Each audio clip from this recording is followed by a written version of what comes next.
I'm like extremely good at just regular walking. Yeah, dude, we're climbing those mountains. I don't get just regular walking, dude, but catching those beavers too. Like I felt like a newborn deer just trying to like get around, and then all of a sudden I'm like in the mud sinking. And you were smart too, because at one point you're like, "Hey, if you want, I'll just grab these other traps." And I'm like a little kid. I'm like, "No, I'll go with you, Dad." And Will's in the back like, "I'll stay here. You've had enough of Steve. Yeah, you boys got it. I'll just come with." Yeah. We're walking around. I'm in the middle of telling some story that Steve doesn't give two shits about. And I just like my left leg all of a sudden just goes like 3 feet in the thing, and I'm like kind of stuck for a little bit. He's getting like multiple traps while I'm like prying my leg out. You just understand terrain. That spot where I was joking and had you walk into that spring, and get stuck in that muck, which was also crazy. It's like up to my sternum. I keep joking about. I almost died in there. Will, go ahead and check it out. Yeah, so there's a spring. It's a warm spring. It's not warm to the touch, but warmer than it stays open year round, where that water comes out of there. And I'd waded in there, and I was joking about getting stuck in there, but like later, like I went into this little muck pocket and got stuck, and then later was kind of like thinking like, man, but you were, to myself, like I was stuck. Yeah. And I realized, I was like, what would you even have done, man? And I'm like, well, because my buddy pulled me out of there, but I had my phone right here, so I would have been fine. But like the second time I went back there when I was with you, I left my phone on the dashboard.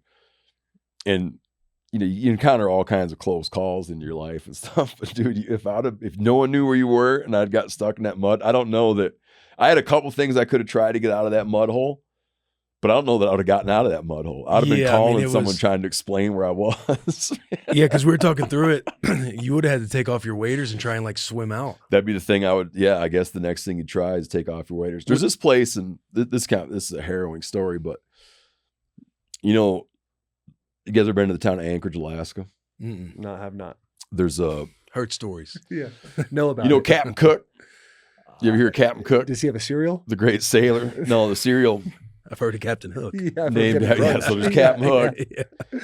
Yeah. There's the city of Anchorage is on this thing called Cook Inlet, and there's a arm of Cook Inlet called Turnagain Arm, and it's got silt, like it's different kind of muck, but it's got silt like that, and but it's also got a tide.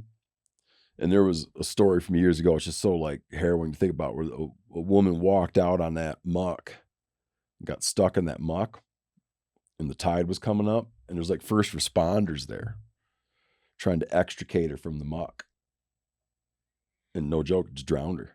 God, that would be such a scary way to go out. Because you're not only stuck in the muck, but then the fucking water rises, man. Yeah, and that's just the worst, man. You know what I mean? Think about that. And I was telling you guys about that dude in the ice. Shit like that haunts you, just man. Being found frozen, holding herself up. Knowing that you're trying to get out and just there's nobody around. But the lady in Alaska getting stuck, like she's got to be so panicked, and then see the first responders, and there's got to be a sense of relief. Like, all right, I'm going to get out of here, and they go to help her.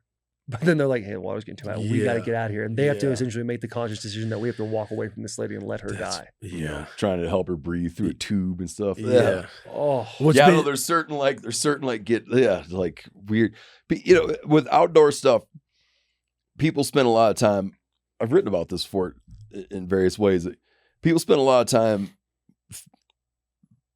thinking about, I'm going to get attacked by a mountain lion. I'm gonna get attacked by a grizzly bear, which is great to think about.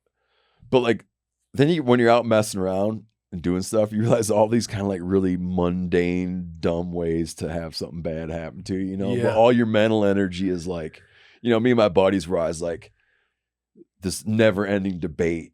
Like, should you have your pistol or your bear spray? And you don't even think about, or you just get stuck in the muck. You're stuck in the muck, can't get out. What's been have your all the closest pistols call? you want, but you're just stuck in the muck, man. What's been your closest call? In reviewing it back in my head, there's a thing that happened with in Southeast Alaska. We have a little fish shack in a remote area of Southeast Alaska. You fly into our fish shack, and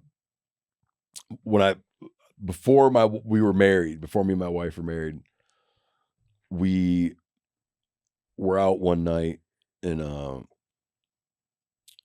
was right around between Christmas and New Year's. And we were out on our boat at night, coming back from deer hunting, and hit a submerged log so hard that it like, we were going pretty fast trying to get back before it got dark, and hit a submerged log so bad that it knocked the engine back up into the boat. Like the engine like bam up into the boat, you know, on the tilt, and the bow dove down and just scooped up a big old mouthful of water in that bow. And we were out in this big channel, and the water there's, you know, at that time of year, the water there's upper 40s, and you can't last any time in that water, you know. And dude, like reviewing it in my head, we were like, so you never made the beach. You'd never made the beach. I used to know that I met this guy that was Coast Guard up in Ketchikan, which is near there. And him talking about going to distressed vessel things, you know, and he said like, it's always the same thing. Like people's dying in the water so fast. And then he said one time they do a call and they get there and there's 2 people that were, had hit the beach, but they're just dead on the beach from hypothermia, you know? Yeah. And that, like, that water up there is serious. And I've always taken my kids out, and we take them out and they realize like it's yeah, you're just playing with, I don't want to say playing with fire, because like a lot of people do it. It's just that's a sketchy environment, you know? Yeah. And I'll bring up to them, or bring up to other parents, I'm talking about having kids and raising kids, is like, I like to kind of put them in what I call like an arena of consequence. Do you mean like to bring your kids into situations where there's like real ramifications to stuff? Yeah. Do you know what I mean? Like it's like real, you know? And I like to do that with them, but then sometimes you also realize that if something bad happened, you can imagine like the articles about what an idiot you were. Right. Yeah. You know what I mean? Yeah. Who would ever take little children Yeah. Yeah. out in some 18-foot skiff? Yeah. Do you know what I mean? And you'd be like, and people be like, oh, Darwin Awards, you know, and all that shit, you know what I'm saying? And you'd be like you'd be remembered as the idiot. They wanted to put him in an arena of consequences. Yeah. And you would, they wouldn't remember you as like the dad trying to like make his kids tough. Trying to make him better. You're gonna learn today. Yeah. Dude. We when we were trapping, you were talking about just like these muskrats, and hey, they used to be like $45. Now you can probably get like $5 for these beavers, and like you could see the passion in your face and your voice about just trapping. And you even said like when I was growing up, that's what I wanted to be, was a trapper. I was all in. Which to me, growing up in Arizona, I think is like one of the craziest comments I've ever heard in my life. Like I never even thought that like died in the 1800s. Well, there's a lot of being a trapper.